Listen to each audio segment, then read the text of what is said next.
प्रातः स्मरणीय परम पूजनीय अर्चनीय वंदनीय सर्वत्र ब्रह्मनिष्ठ परमहंस वितराग सतगुरुदेव भगवान के पावन पवित्र युगल चरणों में कोटि दंडवत प्रणाम।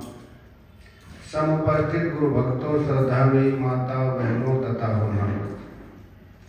बहुत से कार्य धन बल से होते हैं और बहुत से कार्य जन बल से होते हैं। बहुत से कार्य तपोबल से होते हैं, मनोबल से होते हैं, बुद्धि बल से होते हैं। परंतु भगवान की कथा का श्रवण करना, मनन करना, निधिध्यासन करना न तपोबल से होता है, न जनबल से होता है, न मनोबल से होता है, न बुद्धि बल से होता है। जिस पर भगवान का अनुग्रह होता है उसी को ही प्राप्त होता है। इरादे बनते बिगड़ जाते हैं, परंतु कथा वही सुनते जिनके गोविंद सुनवाते कृपा करते हैं।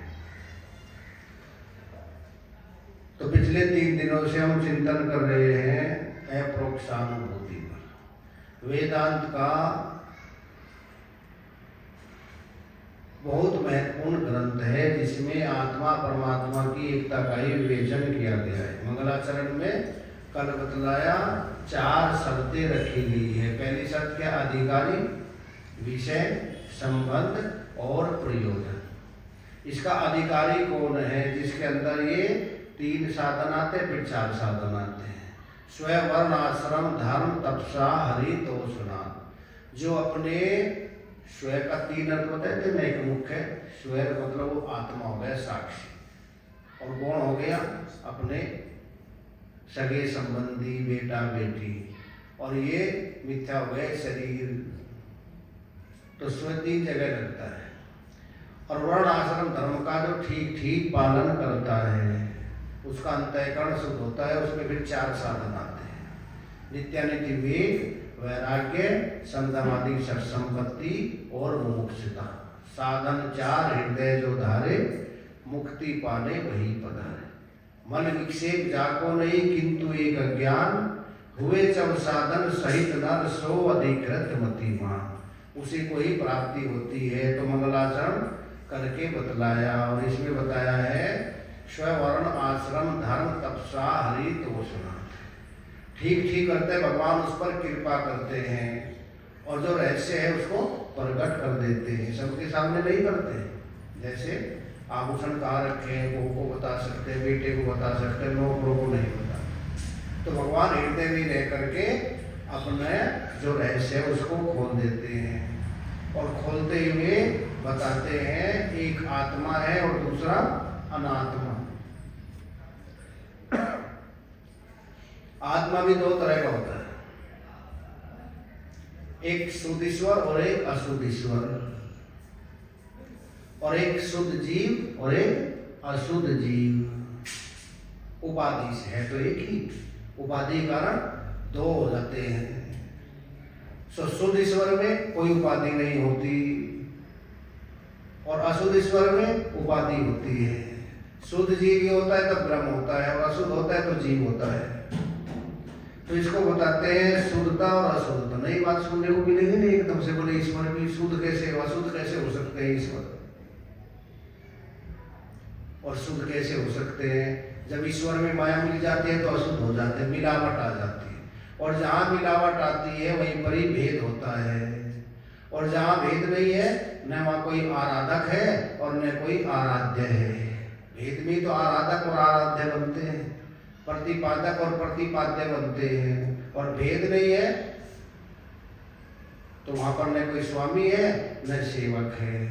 और जहाँ आभूषण में अगर सोने में कुछ मिलाते तभी आभूषण बनते, प्योर सोने में नहीं बन सकते।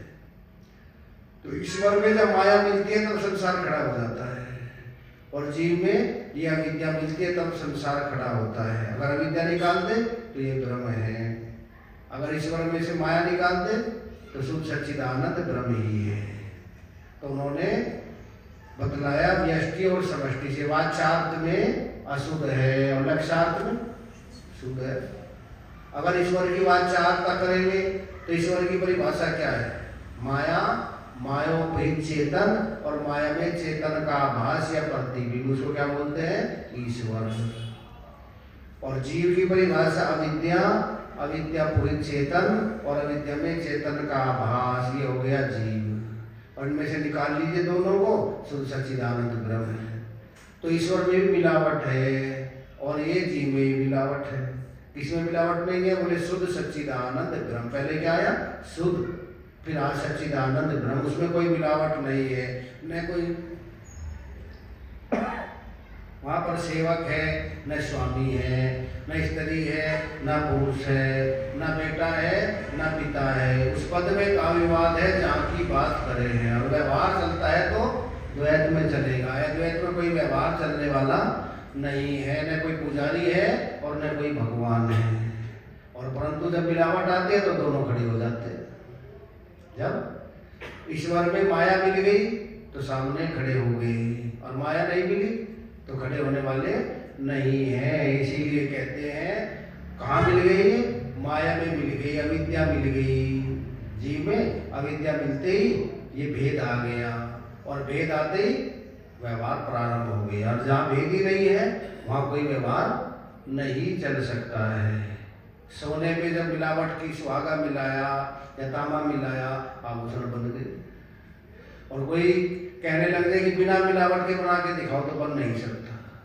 परमात्मा में मिलावट आ गई तब संसार खड़ा हो गया। और मिलावट नहीं है, कहीं भी खड़े होने वाला नहीं है। तो क्या करते हैं? इसमें से मिलावट निकाल देते हैं। जो मिला हुआ है उसको निकाल देते हैं। जैसे कपड़े में से मैल निकाल दीजिए, सफाई डालनी नहीं पड़ती, सफाई तो उसका स्वरूप है। इसी प्रकार अपने में अपने से अलग जो कुछ भी है सब मैल ही है। परमात्मा है, परमात्मा से अलग है मैल है। बर्तन में बर्तन से अलग है मैल ही है। तो इसमें मिलावट आ गई। क्या मिलावट आ गई? भगवान ने इच्छा की एको हम बहु प्रजाय, एक ही मैं बहुत रूपों में विराजमान हो जाऊं। कितने? अकेले इच्छा की। कन्हैया ने भी इच्छा की ना, जब गाय चरा रहे थे बछड़े, और ब्रह्मा जी बछड़ों को गुफा में बंद कर दिए। बाल गोपालों को भी भगवान ने देखा ध्यान से। अच्छा बेटा ब्रह्मा जी, तुम्हें तो मैटेरियल देता हूँ जब सृष्टि की रचना करते, 5 भूत देता हूँ, और मैं बिना भूतों के रचना करके दिखलाता हूँ। और भगवान ने संकल्प किया, और संकल्प करते सब बछड़े बन गए, बाल गोपाल बन गए, उनके रस्से बन गए, जो वस्त्र पहने थे सब भगवान ही बन गए। और 1 साल तक ये चलती रही।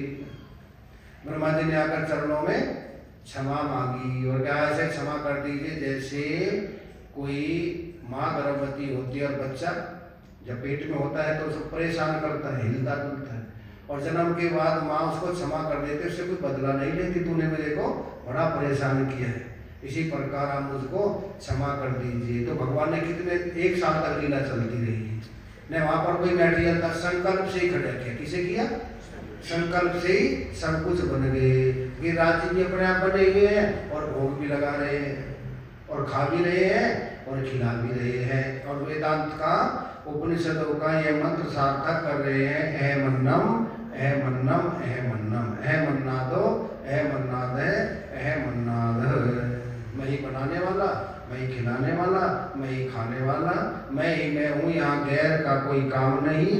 जाते मुतलक में मेरे रूप नहीं और नाम नहीं। नाम रूप कहाँ से आ गई?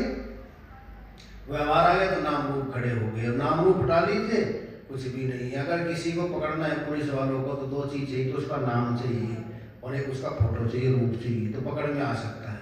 और जिसके नाम का पता नहीं और फोटो भी नहीं है, पकड़ में आ सकता है क्या? तो नाम, रूप और लीला और स्वरूप 4 चीज होते हैं किसी भी ग्रंथ में। भागवत जी जैसे होते हैं उसमें कितनी चीजें होती है? नाम, रूप, लीला और स्वरूप। अगर किसी को लीला माता सत्संग भवन में आना है तो नाम तो याद होना चाहिए।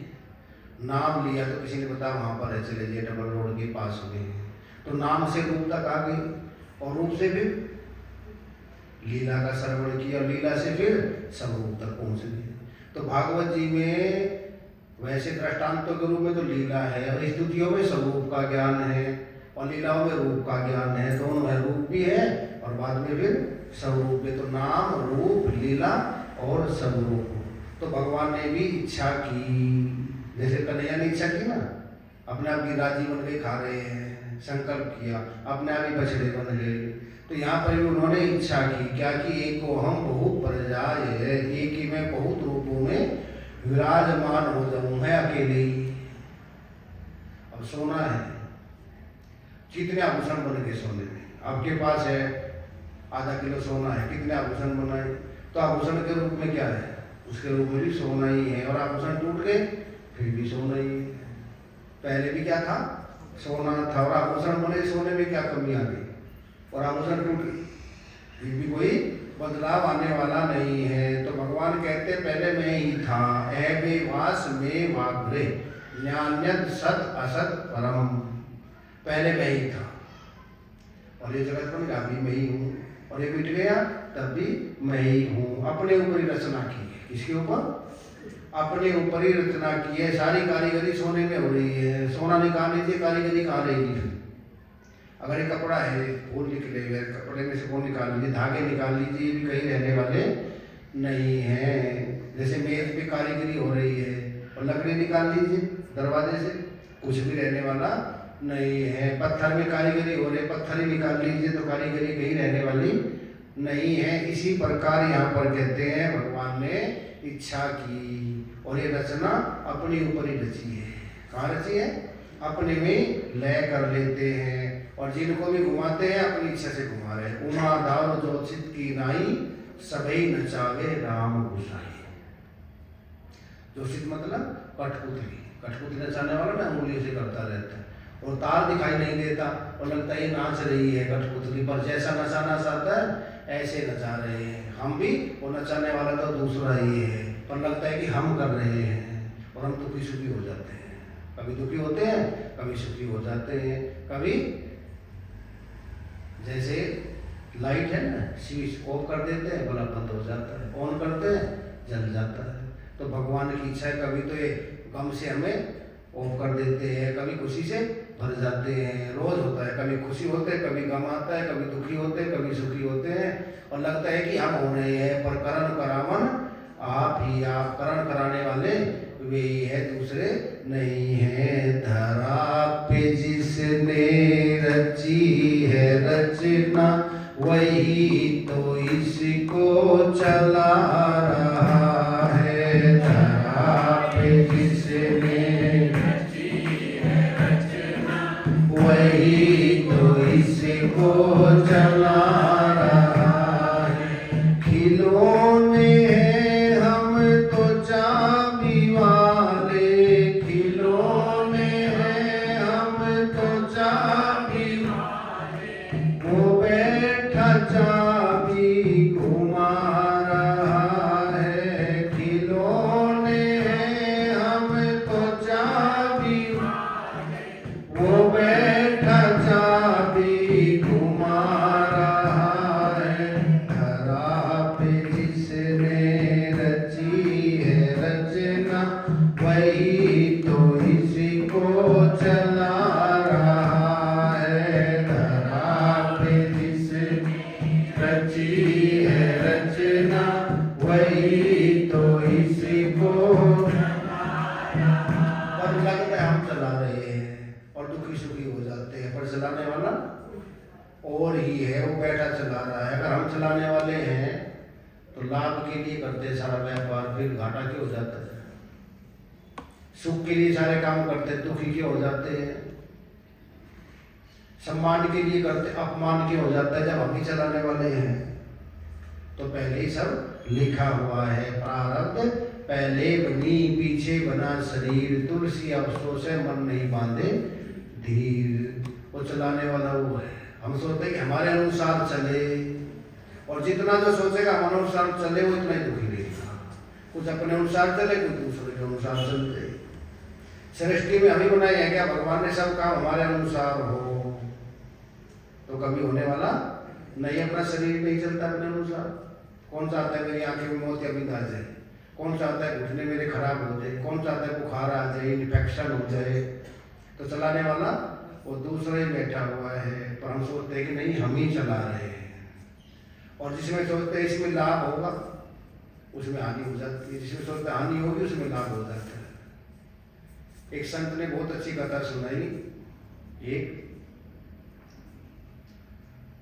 धर्मराज के पास में बैठे हुए थे उनके पार्षद दूत। उन्होंने कहा बैंगलोर में जाओ, 3 बच्चियां हैं, उसकी माँ को देखो कि पिताजी तो पहले चले गए, पति तो उसको लेकर के चली आएगी। और उसने देखा एक लड़की 5-6 वर्ष की, एक 2-2.5 वर्ष की और एक 6 महीने की। तो देवदूत ने सोचे चले जाएंगे, मैं पालन पोषण कौन करेगा।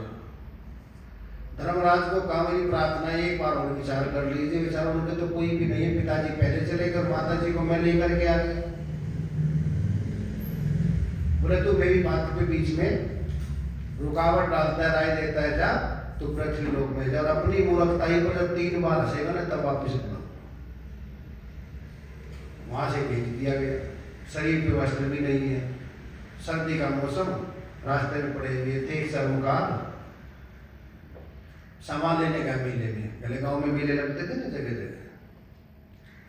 तो उसने सोचा बेचारे के पास वस्त्र भी नहीं है, बड़ा गरीब है, वस्त्र ला करके दे और घर लेकर के आ गया। जो उसकी पत्नी थी उसने बहुत गालियां दी, सारे पैसे खर्च करके आगे इसको लेकर के आ गया। अब देवदूत को उसने जूते बनाने सिखाए। अब देवदूत ने बहुत अच्छे जूते बनाए, चप्पलें बनाई, सारे शहर में आग की तरह बात फैल गई। इतने सुंदर जूते बनाते हैं, चप्पल बनाते हैं। तब वो हंसा। दूसरी बार राजा ने भेजे कि चमड़े के जूते बनाना, चप्पलें मत बनाना। उन्होंने कहा ठीक है, उसको कहा जूते बनाना, चप्पलें मत बनाना। देवदूत ने फिर भी चप्पल बनाई। उसने आकर के देखा चप्पल बने, राजा ने इतना कीमती चमड़ा दिया था, डंडे उठा के 5-7 लगाए उसको। तभी दौड़ा दौड़ा सैनिक आया, बोला राजा का शरीर शांत हो गया और राजा चप्पल पहन के जाते, उसके जूते मत बनाना, चप्पल ही बनाना। उसने फिर ऐसा अपनी मूर्खताई। कुछ दिनों के बाद 10-12 साल के बाद में तो 3 लड़की आई, शहर की सबसे अमीर माता जी लेकर के आई, इनके जूते बना दीजिए। बोले बड़ी वाली लड़की की शादी है। उसने पहचान लिया, बोले ये तो बेटी आपकी है। बोले नहीं मेरी नहीं है, हमारे पड़ोस में एक माता जी को 3 बेटियां थी, पिता पहले चले गए, माता भी चले गई, मैंने तीनों को गोद ले लिया। ये कहते बड़ी मूर्खताई पर फिर ऐसा, अगर ये नहीं जाती तो इसको गोद कैसे लेती, इतनी अमीर कैसे होती। हम अपनी बुद्धि लगाते हैं, भगवान अपनी बुद्धि लगा रहे हैं। तो उसने कभी भी विचार नहीं किया, जो भगवान करते हैं ठीक ही करते हैं, पर हम अपने हिसाब से लगाते हैं ना, ये अच्छा हो गया, ये बुरा हो गया। जो करते हैं अच्छा ही होता है, बुरा कभी होता नहीं है। पर अपने स्वार्थ के कारण या अपने बुद्धि के कारण हम दुखी सुखी हो जाते हैं। अच्छा एक बात बताइए, गेंद फेंकते हैं, बोला बैट्समैन के अनुसार फेंकता है कि अपने अनुसार, कि बैट्समैन के अनुसार आएगी सब बोल, लेकिन फुल टॉस फेंकते रहना, ऐसा हो सकता है क्या? हर तरह की बॉल फेंकते हैं, बाउंसर भी आएगा, लेंथ भी आएगी, स्पिनर भी आएगी, सबका जो मुकाबला करता है शतक लगाते हो, अच्छा बैट्समैन माना जाता है। तो हमारे अनुसार ये सब चीजें होगी क्या संसार में? कैसी भी आए परिस्थिति आए, अनुकूल आए प्रतिकूल आए, दुख आए सुख आए, लाभ आए हानि आए, जय आए पराजय आए, सबका मुकाबला करता है और जीवन आनंद से बिताता है। उसी को कहते हैं ये ज्ञानी है। सब तरह की आएगी, सबके जीवन में आएगी। जब शरीर धारण किया है इसमें 6 चीज जरूर आएगी। भगवान के आते हमारे हाथ में नहीं है। हानि लाभ जीवन मरण जस अपजस निधि हाथ, ये 6 चीज भगवान के हाथ में है। हानि कौन सा आता है? फिर भी होती है। सम्मान अपमान कौन सा आता है? फिर भी होता है। हानि लाभ जीवन मरण, मरना कौन सा आता है? पर फिर भी किस घर में मृत्यु नहीं हुई है।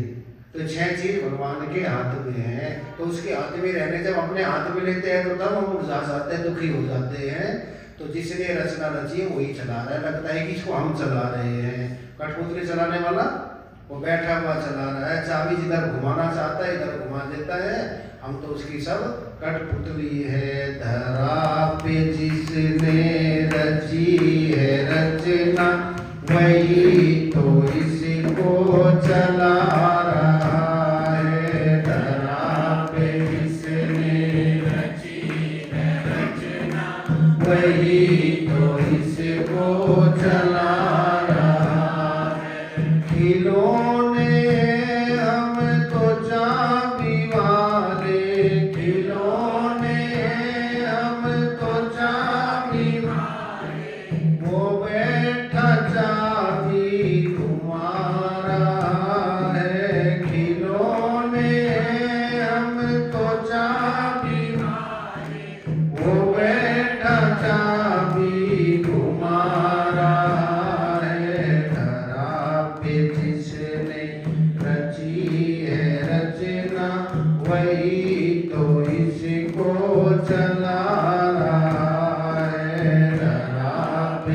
जिसने रची है रचना वही तो इसको चला रहा है।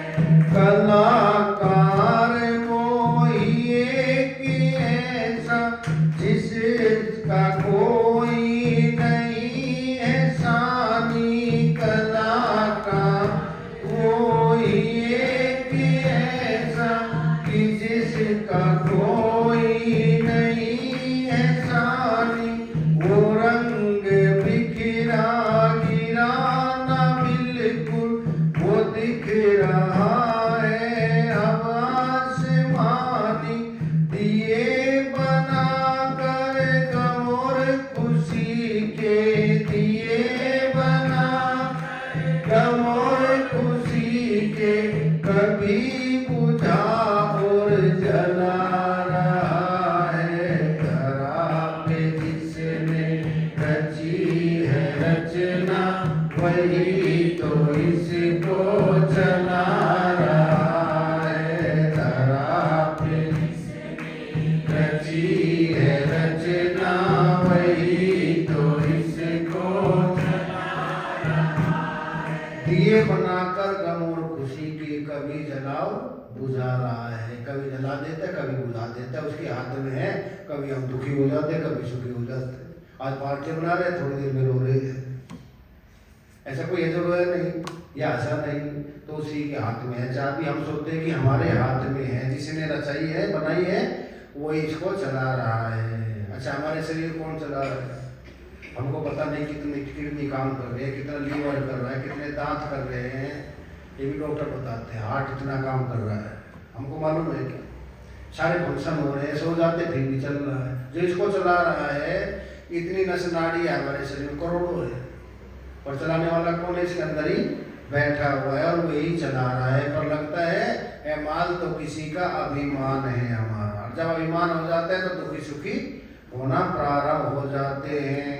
ऐसा है, खाते हैं रोटी बनता है रक्त खून। ऐसी कोई फैक्ट्री बनाई आज तक किसी की जो रोटी से खून बना दे? वेद मज्जा अस्थि कितनी धातुएं बनती है, कितने हमारे शरीर में क्या क्या बनता है, कितना बड़ा आश्चर्य है। बयां करूं कैसे उसका विवरण, कहाँ से लाऊं मैं शब्द ऐसे। बयां करूं कैसे उसका विवरण, कहाँ से लाऊं मैं शब्द ऐसे। करी है कोशिश मगर जरा सी बरगा रहा हूँ मैं जैसे तैसे। करी है कोशिश मगर जरा सी बरगा रहा हूँ मैं जैसे तैसे। है सच को माना है जिस किसी ने, है सच को है जिस किसी ने, सदा वो इसका भला रहा है। धरा पे जिसने रची है रचना वही तो इसको चला रहा है। खिलौने हम तो चाबी वाले, खिलौने वो बैठा चाबी घुमा रहा है। धरा पे जिसने रची है रचना वही तो इसको चला रहा है। धरा पे जिसने रची है रचना वही तो इसको चला रहा है। वही चला रहा है जिसने रचना रची है, परंतु सोचते हैं कि घर को मैं चला रहा हूँ। बाल गोपाल सोच रहे थे कन्हैया उठाए हुए ना दिन रात, और बड़े डंडे लाठी लगाए हुए, लाला तुम भी आराम करो। कन्हैया कहते नहीं नहीं, बोले तुम आराम करो, हम पर भी भरोसा करो। और थोड़ा नीचे के सबके डंडे लाठी बोले संभाल कन्हैया संभालो। लगता हमको भी है कि हम संभाले परिवार को, घर को, शरीर को कौन संभालेंगे? हार्ट अटैक हो जाए उंगली भी नहीं उठा सकते। अभी प्रकाश जी बता रहे थे कहीं एयरपोर्ट पे बैठा था, कोई सामान लेने के लिए चला गया, ये भी पता नहीं घर तक पहुंचे कि नहीं पहुंचे। चलाने वाला वही है, कब चाबी गुम हो जाए, पर लगता है कि हम चला रहे हैं। अच्छा हम नहीं थे जब भी संसार चलता है, जहाँ भी रहेगा हजारों जानवर अपनी अपनी बोली बोल के सब उड़ जाएंगे, कोई फर्क आने वाला नहीं है। अरबों साल से चल रहा है, खरबों साल से चल रहा है, आगे भी ऐसे ही चलता रहेगा। नदी में जाओ, गंगा जी जाओ, यमुना जी में स्नान करने तो क्या करते, पानी जगह दे देते हैं, अंदर प्रवेश करते हैं, बाहर निकलते पानी जगह तुरंत भर देता है कि 2 महीने बाद भरता है। हम आते हैं तो संसार जगह देते हैं, जाते हैं उसको तुरंत भर देता है। हमारी जगह फिर दूसरी आएंगे, दूसरी जगह तीसरी आएंगे, तीसरी की जगह चौथी आएंगे, ऐसे ही चलता रहेगा। परंतु इस संसार में कुछ फर्क पड़ने वाला नहीं है। तो ऐसा समझ करके इसको ठीक ठीक विचार करे, जिसलिए मनुष्य शरीर मिला हुआ है, ऐसा समझ करके ध्यान दे। जो अशुद्धता है उसको दूर करे। इसको अशुद्धता आ गई है, किसी में ईश्वर में भी आ गई और जीव में भी आ गई है। जीव में क्या आ गई, अविद्या आ गई, और ईश्वर में माया आ गई। और दोनों उपाधियों को हटा के देखे तो एक शुद्ध सच्चिदानंद ब्रह्म ही है। परंतु ये पता क्यों नहीं चलता, ये भान क्यों नहीं होता? हमें 2 चीज चाहिए, एक स्वच्छता चाहिए और दूसरी शुद्धता चाहिए। स्वच्छता भी चाहिए और शुद्धता भी। आजकल किस पे जोर ज्यादा देते हैं? स्वच्छता। बेंगलोर स्वच्छ होना चाहिए, पर बेंगलोर शुद्ध भी होना चाहिए। घर में कहते हैं घर स्वच्छ होना चाहिए, साफ होना चाहिए, शुद्ध भी होना चाहिए। घर में तो कीमती पत्थर लगे, इटालियन बन रहे हैं, उसमें अंडे, तो स्वच्छ तो है, शुद्ध नहीं है। क्या है? स्वच्छता। पहले इतना पैसे नहीं होते थे, परंतु शुद्धता बहुत होती थी घरों में, और शुद्धता ही नहीं है जहाँ पर। स्वच्छता जितनी भी होटल में जाते कितनी स्वच्छता है, स्वच्छता तो बहुत है वहाँ पर शुद्धता नहीं है। खान पान में शुद्धता नहीं है। पहले शुद्धता पर ज्यादा ध्यान होता था, आजकल स्वच्छता पर ज्यादा ध्यान होता है। स्वच्छ भी चाहिए और शुद्ध भी चाहिए। तो अंतःकरण क्या कहते हैं? मन हमारा शुद्ध होना चाहिए कि स्वच्छ होना चाहिए? तो स्वच्छता और शुद्धता। तो भी क्या कपड़े जाते स्वच्छ होके तो आते, परंतु शुद्ध नहीं है। घोड़े की लीद, गधे की लीद भी डालते उसे धोते। तो हमारा अंतःकरण कैसा होना चाहिए? ये गंदा हो गया है। और नियम ये है, जैसा बिंब ऐसा ही प्रतिबिंब। नियम ये है ना, जैसे मैं लाल कपड़े पहने हुए हूँ और दर्पण में देखो कैसे दिखाई देते हैं, लाल। आप सफेद पहने हुए हैं, सफेद दिखाई देते हैं। कोई काले पहने हुए हैं तो काले दिखाई देते हैं। नियम है जैसा बिंब ऐसा प्रतिबिंब, ये नियम है ना। और होली पर आप एक मुट्ठी लाल रंग लीजिए, पानी में घोल दीजिए, और वस्त्र पहने हैं आप सफेद, और अपना प्रतिबिंब देखिए कैसा दिखाई देता है। वो नियम क्यों बदल गया? नियम तो है जैसा बिंब ऐसा प्रतिबिंब, और यहाँ पर बिंब कैसा है? सफेद, और वहां कैसा दिखाई देता है? लाल। तो हम तो शुद्ध सच्चिदानंद ब्रह्म है, परंतु अंतःकरण गंदा हो गया, और अंतःकरण गंदे में वृत्ति हजारों चल रही है, इसीलिए वो आनंद भान नहीं हो रहा। जैसे आप अपने बेटे की, पोते की आवाज पहचानते अच्छी तरह, और स्कूल में पढ़ रहे हैं 50 बच्चे, और 50 के 50 बोल रहे हैं, उसमें आवाज पहचान सकते हैं क्या? और सबको चुप कर दीजिए, अकेला बोले तो आवाज तुरंत पहचान लेंगे। तो इसी प्रकार हमारे अंतःकरण में हजारों इच्छाएं हैं, हजारों कामनाएं हैं। राग द्वेष में जाता है, कभी इधर जाता है, कभी इधर जाता है, गंदा हो गया। और इसमें देखते हैं मैं आनंद स्वरूप हूँ, शास्त्र भी कहते हैं, महापुरुष भी कहते हैं। भान तो होता है, अंदर तो दुखी दुख दिखाई देता है, अंदर तो चिंता ही चिंता दिखाई देती है, अंदर तो राग द्वेष ही दिखाई देता है, अंदर तो भय भय दिखाई देता है। और कहते हैं परमात्मा भी है। क्या कहते हैं? परमात्मा भी इसी में ही है तो पर दिखाई क्यों नहीं देते? दिखाई इसलिए नहीं देते, इसमें हजारों वृत्तियां चल रही है। उन सबको शांत कीजिए, निकाल दीजिए, और जब ये निकालेंगे तब दिखाई देगा। निकाले कैसे? तो उसमें फटकरी डाल दीजिए। फटकरी क्या करते? मैल को खा जाते, मैल फटकरी को खा जाता है, और शुद्ध हो गया पानी। अब पानी शुद्ध हो गया तो उसमें देखो फिर जैसा बिंब ऐसा ही प्रतिबिंब दिखाई देता है। वो गंदगी के कारण आ गया उसमें। अपने बिंब में कोई कमी नहीं है, आत्मा में कोई कमी नहीं है। आत्मा तो शुद्ध सच्चिदानंद ब्रह्म है। एक रस है, अखंड है, अनादि है, अनंत है। पर अंतःकरण में संस्कार आ गए और कुछ बुराई आ गई और ये मैला हो गया। जैसे झील है, शांत है, और झील में ये बाल्टी में आप थोड़ा पानी में ढेला डाल दीजिए मिट्टी का, तो दो चीज़ हो, तरंगित भी हो जाएगा और गंदा भी हो जाएगा। और आपने ढेला तो डालने पत्थर फेंक करके मारो, वो गंदा तो नहीं होगा पर तरंगित हो जाएगा, तो विक्षेप आ जाएगा उसमें। तो यहाँ पर भी कहते हैं अंतःकरण में हमारे आ गया, मन भी आ गया और विक्षेप भी आ गया। और एक गंदा होने से मन अब है कुछ और दिखाई कुछ देता है तो आनंद स्वरूप दिखाई दुख देता है, तो शांत स्वरूप दिखाई चिंताएं देती है। किस लिए दिखाई देती है? मन गंदा हो गया। आजकल तो कोई जलाता नहीं, गांव में भी शहर में तो कोई मतलब नहीं, पहले लैंप जलाते थे, आपने भी जलाए होंगे, पहले देखे होंगे। तो लैंप चिमनी होती थी और चिमनी गंदी हो जाती थी बहुत बार, बत्ती जलाओ रोशनी बाहर नहीं आती थी। तो बत्ती तो जल रही है, बत्ती में कोई कमी नहीं है, परंतु जो वो चिमनी गंदी हो गई उसको सफाई कर लीजिए, उसको साफ होने से बाहर आ जाती है रोशनी। तो इसी प्रकार आत्मा में कोई कमी नहीं है, शुद्ध सच्चिदानंद ब्रह्म है, ये मन गंदा हो गया, ये अंतःकरण गंदा हो गया, इसकी सफाई कर लीजिए।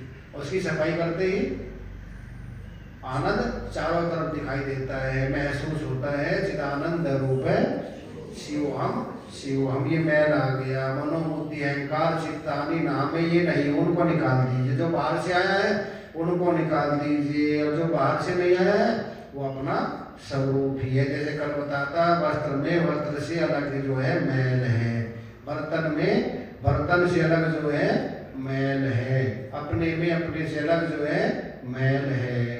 तो कैसा दिखाई दे? जैसा बिंब ऐसा प्रतिबिंब, परंतु भ्रांति से दिखाई देता है। मैं मुझे गांव में कथा कर रहा था बैठा जैसे, तो आरती करते हैं ना, मैंने देखा मेरी परछाई हिल रही है। अब मैं देखा मैं तो ठीक बैठी, परछाई कैसे हिल रही है? जब मैं स्थिर बैठा हूँ परछाई कैसे हिल? बहुत देर तक देखा, बाद में देखा तो वहां बल्ब लटका हुआ था ऐसे, वो बल्ब हिलता था गर्मी के कारण। बल्ब हिलता था तो परछाई भी हिलती दिखाई देती थी। किसके कारण दिखाई देती थी? बल्ब के कारण। अब समझ में आ गई, बल्ब के कारण दिखाई देती है, मैं तो स्थिर बैठा हुआ हूँ। तो ये जो दुख सुख लाभ हानि जय पराजय अपने में दिखाई देती है, ये मन के कारण दिखाई देती है। मैं तो सर्वव्यापक अखंड एक रस अनादि अनंत शुद्ध सच्चिदानंद ब्रह्म था, हूँ और सदा ही रहूंगा। पर जब तक ये मन के धरातल पर है, ये जो शरीर में अवस्था बदल रही है, शरीर की बदल रही है कि आत्मा की बदल रही है? पहले बचपन थे, जवान हो गए, फिर बूढ़े हो रहे हैं, फिर मर जाएंगे। विकार कितने शरीर में हैं। और ये मन के सुख दुख किसका धर्म? मन का धर्म है। बुद्धि का धर्म निश्चय है, आंखों का धर्म देखना है, कान का धर्म सुनना है। गुणे गुणेषु वर्तन्ते इति मतवान सज्जते। गुण गुणों में बरत रहे हैं, मैं इससे अलग इन सबका प्रकाशक हूँ, दृष्टा हूँ, साक्षी हूँ। और जब ये समझ में आता है, इनमें होने दीजिए उथल पुथल है माया की, हमको बंधन क्या? गरम नरम मन हो जाता है, मिलता जब संयोग अपना और पराया भाषे ये शरीर के भोग। ये गर्मी सर्दी काया की, हमको बंधन क्या? हमें नहीं है, ये दिखाई देता है। जैसे आपके रास्ते से जा रहे हैं और आपने अपने मकान के दरवाजे के सामने बहुत बड़ा दर्पण लगा हुआ है, और दर्पण के सामने दिखाई देता है कोई जाता हुआ, जा रहा है सड़क पे, दिखाई दे रहे दर्पण में स्कूटर वाला आ गया, मोटरसाइकिल वाला आ गया, पैदल वाले आ गए, रिक्शा वाला आ गया, और लड़ने लग जाए। आप हमारे घर क्यों आ गए? कहते भाई साहब आपके घर नहीं है, दर्पण के कारण दिखाई देता है, आपके घर में आ गए। दर्पण हटा दीजिए, कहीं भी दिखाई नहीं देता। तो ये दिखाई देते हैं कि हम में आ गए, परंतु हम में आए नहीं हैं, प्रतीत होते हैं। वो पिक्चर देखते हैं चश्मा लगा के, 3D कैसे दिखाई देता है? जैसे कांच टूटा, ऐसा लगता है जैसे टूट करके हमारे ऊपर ही आएगा। गाड़ी है, ऐसा लगता है जैसे ऊपर चढ़ जाएगी, पर ये क्या पता है ये चढ़ने वाली नहीं, ऐसा प्रतीत होता है।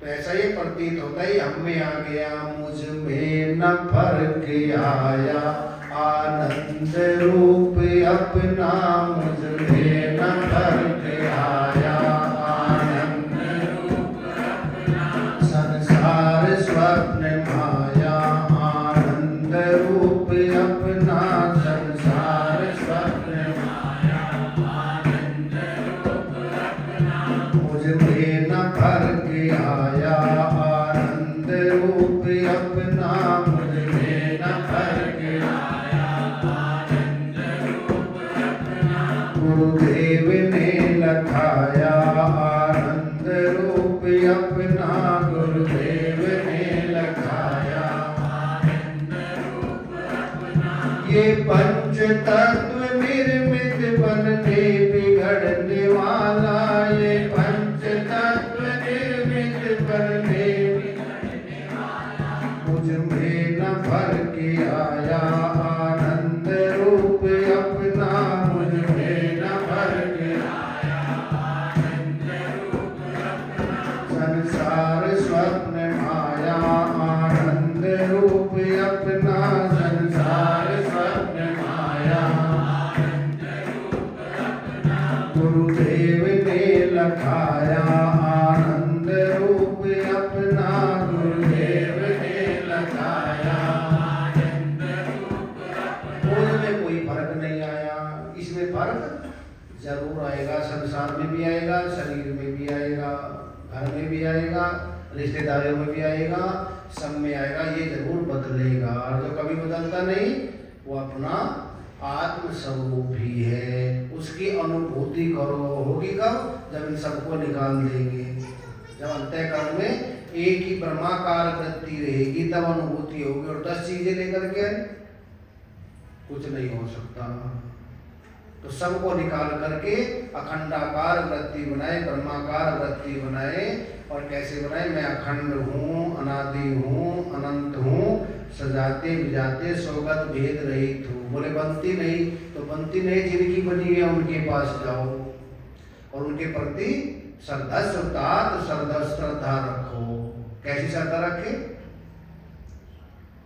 देखो श्रद्धा से बड़ी चीज कोई नहीं श्रद्धा से छोटी चीज कोई नहीं कितनी है श्रद्धा कितने शब्द है तो सब धैर्य से बड़ी कोई चीज नहीं है श्रद्धावान लभते ज्ञानम श्रद्धावान को ही ज्ञान की प्राप्ति होती है भगवान कहते हैं अज्ञस्य श्रद्धानस्य तो श्रद्धा रखे संशय आत्मा विनश्यति जिसको संशय उसका नाश जरूर होता है देखो माँ पढ़ा लिखा भले ना और श्रद्धा हो पार हो जाएगा और पढ़ा लिखा कितना भी और श्रद्धा ही नहीं है किसी को निश्चय ही नहीं है संशय रहता है कभी पार नहीं हो सकता सबरी श्रद्धावान जी गुरु जी ने कहा बेटा भगवान आएंगे तुम यही बैठ के भजन करो गुरुदेव में क्या थी श्रद्धा निष्ठा थी वहीं भगवान पहुंच गए और दुर्योधन के पास भगवान स्वयं गए शांति दूत बन के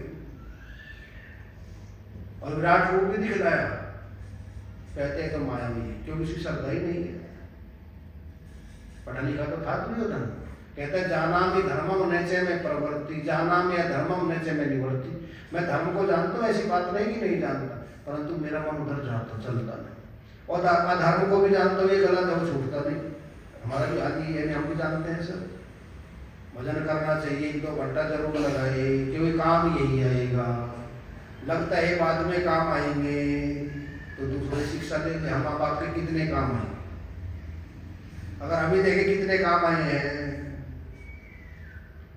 तो लगता नहीं तो हमारे काम आएंगे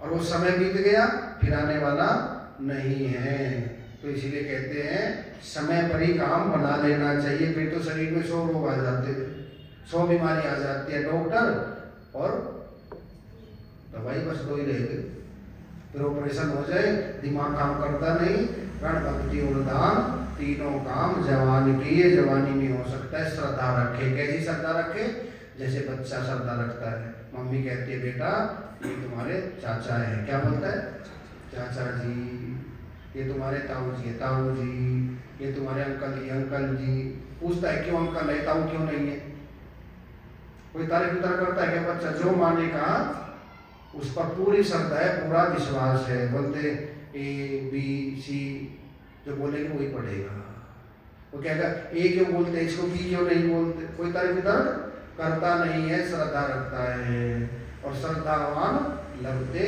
ज्ञानम सदगुरु वैद वचन विश्वासा संयम यह न विषय किया राम भक्ति संजीवन भूरि, श्रद्धा अनुपान अति रूढ़ि। यही विधि भले सो रोग नसाई, नहीं तो कोटि उपाय न दे। कितने उपाय कर लीजिए, ये दूर होने वाली नहीं है। अगर गलत भी लगती है तो थोड़ी श्रद्धा के शहद में मिला लीजिए, मीठी लगेगी। और कल्याण का यही उपाय है, श्रद्धा के बिना ज्ञान नहीं हो सकता है। एक आदमी को बैठे हुए थे, 2 दिन खांसी उठी 2-3 बार, और डॉक्टर साहब भी बैठे हुए थे वहाँ पर, जैसे मोदी बैठे हुए। उन्होंने कहा ये लक्षण टीबी के लगते हैं, ऐसी खांसी है आप। उसने डॉक्टर तो ऐसे ही बोलते रहते हैं, इनके पास जाओ, कोई ना कोई बीमारी बताते हैं। 2-3 दिन तक चलो, उसकी पत्नी ने कहा डॉक्टर साहब कह रहे थे चलो दिखा लीजिए, टेस्ट तो कराओ, बार बार कहा, उसमें टीबी आ गई। बोले अच्छा डॉक्टर साहब अब दवाई दीजिए। अब श्रद्धा हो गई ना, पहले कहता है ये तो ऐसे ही कहते रहते हैं। और जब लक्षण आ गए और टीबी आ गई, तब दवाई खाना श्रद्धा से शुरू किया, परहेज रखना शुरू किया। तो इसमें भी कहते हैं ये मनुष्य शरीर मिला है, थोड़े दिन के लिए मिला हुआ है, इसमें अपना काम बना लीजिए, पता नहीं कितने चलेंगे। कहते बच्चों की परीक्षा है, तुम्हारी भी तो परीक्षा है, थोड़ा समय जरूर निकाल लीजिए। और जिसकी लगन होती है वो निकाल लेता है, जिसकी लगन नहीं निकाल नहीं सकता। 100 बहाने, प्रहलाद कहते हैं 100 बहाने हैं काम न करने की भागवत में, और जिसको भजन करना उसके पास कोई बहाना नहीं है।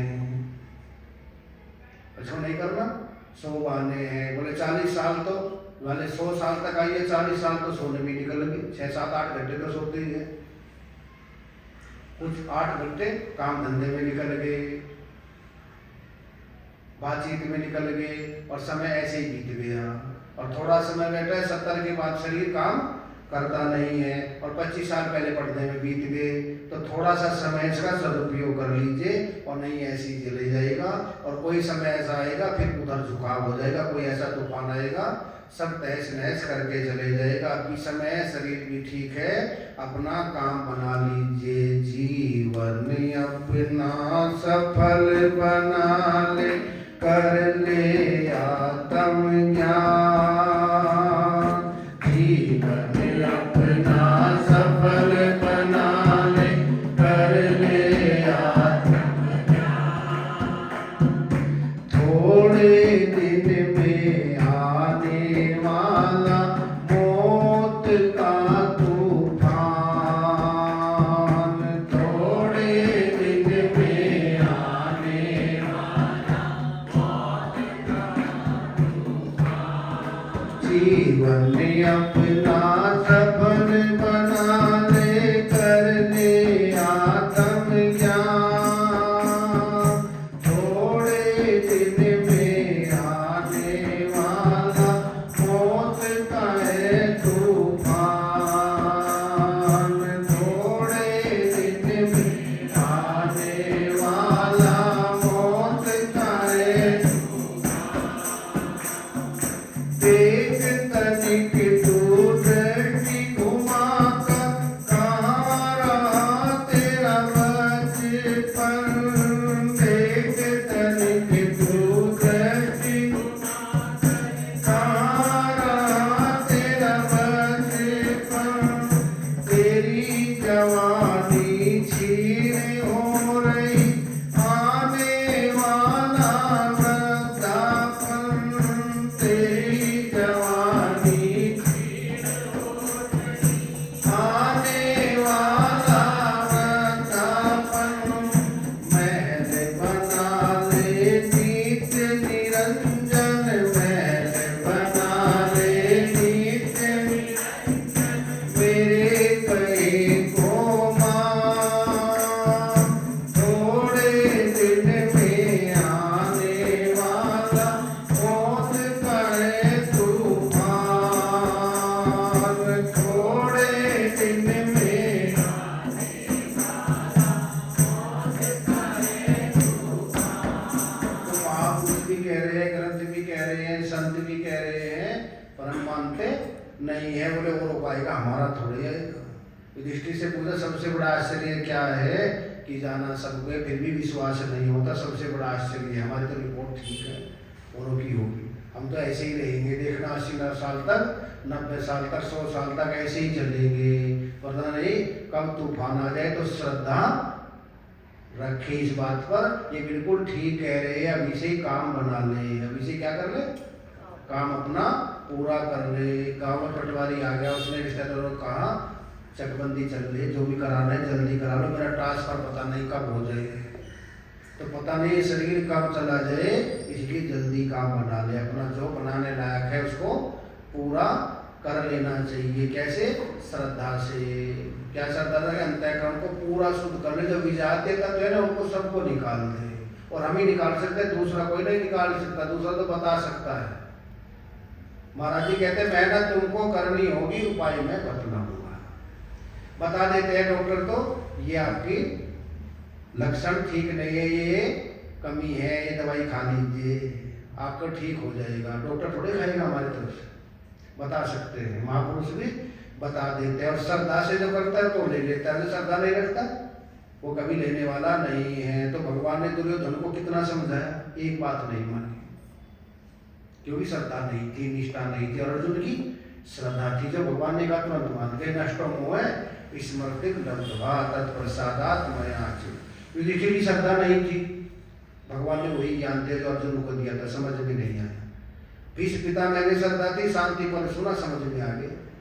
तो जहाँ श्रद्धा होती है उसकी बात लगती है। वेद और गुरु वाक्यों में श्रद्धा हो, वेद में भी और वेद के वाक्यों में भी, गुरु में भी और गुरु वाक्यों में भी जिसकी श्रद्धा होती है, फिर क्या करे? तो ये अंतःकरण गंदा हो गया। और दूसरा, संसार के विषयों का चिंतन करते करते कठोर हो गया। और पानी आप फ्रिज में रख दीजिए, बाल्टी में से पानी लीजिए कटोरे में भरकर, गंदा भी है और कठोर हो गया। अब क्या बन गया? बर्फ बन गया। अब उसको स्वच्छ करना है तो कठोर रहते रहते स्वच्छ हो सकता है क्या? पहले तो उसको बाहर रख दीजिए, वो पानी बन जाएगा, तरल हो जाएगा। तरल हो जाएगा तो आसानी से स्वच्छ हो जाएगा। जो अभिमानी आदमी होता है ना, झुकना नहीं जाता, वो कभी गंदगी दूर नहीं हो सकती, उसके अंदर से मैल दूर नहीं हो सकता। पहले उसको तरल बनाइए। कैसे? सत्संग के द्वारा, कीर्तन के द्वारा, भक्ति के द्वारा तरल हो गया और सरल हो गया। अब उसमें जो मिला हुआ है उसको निकाल दीजिए, पानी शुद्ध हो जाएगा। और फिर देखें जैसे हम हैं ऐसे ही दिखाई देते हैं। अंतःकरण शुद्ध होते ही समझ में आ जाता है मैं शुद्ध सच्चिदानंद ब्रह्म हूँ। और जब तक अंतःकरण गंदा रहेगा तब तक कितना भी सुन लीजिए समझ में नहीं आएगा, ठहरने वाला नहीं है। तो इसीलिए कहते हैं स्वरूप की अनुभूति करनी है तो उसके लिए अपने मन को शुद्ध कर लीजिए, क्योंकि मन है मनुष्यानाम कारणम बंध मोक्ष। यो मन ही मनुष्य के बंधन और मोक्ष का कारण है। अगर मन इधर घूम गया तो मोक्ष, और संसार की तरफ घूम गया तो यही बंधन है। हमारा मन किधर घूमता है? वृत्तियां चल रही है, हजारों वृत्तियां चल रही है, कभी ये उठती है, कभी ये उठती है, कभी ये उठती है। इनको पहले शांत कीजिए और एक जगह वृत्ति लगा लीजिए और जल्दी कीजिए। क्यों? समय ज्यादा हमारे पास नहीं है। अंजलि के पानी सब जीवन तेरा बीते घड़ी घड़ी। अंजलि के पानी सब जीवन तेरा बीते घड़ी घड़ी घड़ी घड़ी। गिनती है तेरे मौत सिराने खड़ी खड़ी घड़ी घड़ी। गिनती है मौत सिराने खड़ी हुई। नित्य समझ ले तू अपने को, नित्य समझ ले तू अपने को। कर नित्य का दाम, थोड़े दिन में आने वाला मौत का है तूफान। थोड़े दिन में आने वाला मौत का है तूफान। थोड़े दिन में आएगा, सबको आएगा, पता नहीं थोड़े दिन कब आएंगे। 2 दिन में भी आ सकता है, 4 दिन में भी आ सकता है, 6 महीने भी आ सकता है। पर हम क्या सोचते हैं? जब आएगा तब देख लेंगे, अभी तो ऐसे ही ठीक है। एक आदमी का वृक्ष वृत्त न्याय वेदांत में आता है। जैसे एक होता है देवी दीप न्याय, चंद्र शाखा न्याय, दुर्जनतोष न्याय। जैसे देवी दीप न्याय होता है, देवी पे रख दीजिए दीपक, अंदर भी प्रकाश बाहर भी प्रकाश। एक अर्जन्य न्याय, तो उसमें कहा वृक्ष वृत्त न्याय में भेड़िया को मारना है किसी को, और भेड़िया को मारने के लिए कहता है तब मारेंगे, पहले भेड़िया को पकड़ करके उसके माथे पर माखन लगाएंगे और माखन लगाएंगे उसके माथे पर, और धीरे धीरे गर्मी है माखन पिघलेगा, उसकी आंखों में चले जाएगा माखन और उसकी आंखें बंद हो जाएगी। जब उसको तीर मारेंगे या गोली मारेंगे, जब उसको मारना है तो पहले मार दीजिए, इतनी की जरूरत क्या है। तो हमारा भी हाल यही है, जब ये सारा काम हो जाएगा तब ब्रह्म ज्ञान प्राप्त करेंगे। और जिस काम को करना ही है तो उसको पहले कर लीजिए, पता नहीं उसको माखन लगाए तो तभी काट ले और फिर उसकी आंखों में आए या न आए। तो यही हाल हमारा होता है, जिस काम को करना ही है उसको कर लीजिए, पर कहते नहीं बाद में देखेंगे, पहले ये देखेंगे। जो महत्वपूर्ण समय था आयु का वो तो लगाया भोगों में, और जिसको कोई नहीं पूछता वो लगाया भगवान में। सबसे कीमती समय कहाँ लगाया? भगवान में या भोगों में? और अब कुछ बचा नहीं तो उसको लगाने के लिए चले हैं। और जो महापुरुषों ने सबसे कीमती शंकराचार्य जी ने कहाँ लगाया? भगवान में, ज्ञान में लगाया। अपना भी कल्याण किया, माँ का भी कल्याण किया और सबका कल्याण किया। और हमने लगाया भोगों में, जो बाकी रह गया अब लगाने लायक रहे नहीं, चलो हम भी भगत जी बनते हैं। तो कहते हैं जिस कीमती महत्वपूर्ण चीज लगते है उसकी कीमत लगा देते हैं। अब किसी ने कहा मेरा लाठी का टिकट निकल जाए, एक महापुरुष ने कहा टिकट खरीदा, बोला टिकट तो नहीं खरीदा। जब टिकट ही नहीं खरीदा तो लाठी कहाँ से निकल जाएगी। हमारा भी हाल है, पहले कीमत तो चुकानी चाहिए, और कीमत ही नहीं दी तो ये फिर मिलने वाला नहीं है। पुत्र कलत्र आत्र नहीं ठहरे, माया का ये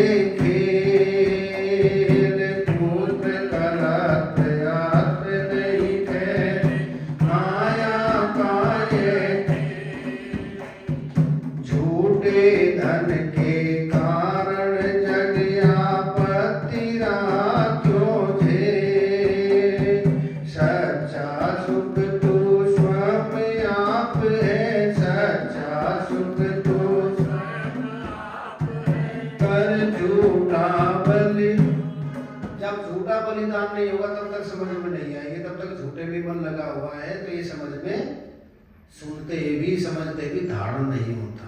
एक ने पानीपत में महाराज जी से पूछा, बोले गुरुजी मैं वेदांत का पन्ना पन्ना जानता हूँ, समाधान भी कर सकता हूँ, समझ में भी आता है, पर्यावरण भंग क्यों नहीं होता? बोले तो कभी है, महापुरुषों पर विश्वास नहीं और संसार से वैराग्य नहीं। झूठे पे विश्वास है, उन पर विश्वास नहीं, न संत पे विश्वास न ग्रंथ पे विश्वास, और उन पर विश्वास है इसलिए काम नहीं बनता। या तो महापुरुषों पर पूरा विश्वास हो या संसार से पूरा वैराग्य हो, और जब तक ये नहीं होगा सुनते भी ठहरने वाला नहीं है। बिना पात्र के, जैसे गंगा जल लेके आइए, आप बेंगलोर तक लेके आ सकते हैं क्या? बेंगलोर तक क्या 100 मीटर भी नहीं चल सकते। अंजलि में लेके आए वहीं पर खत्म हो जाएगा, और कैन में लेके आए आप अमेरिका ले जाइए, एक बूंद भी कम होने वाला नहीं है। वैराग्य के पात्र में ज्ञान ठहरता है। बिन गुरु होई की ज्ञान, ज्ञान की होई वैराग्य, बिनु बिना वैराग्य के ठहर नहीं सकता। महात्मा हो या गृहस्थी हो या माताएं हो या पुरुष हो या बच्चा हो, कोई भी हो, इसमें वैराग्य की प्रधानता है। बिना वैराग्य के ठहरने वाला नहीं है। सच्चा सुख तो स्वामी आप है, कर झूठा बलिदान,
इनमें आने वाला बहुत करे।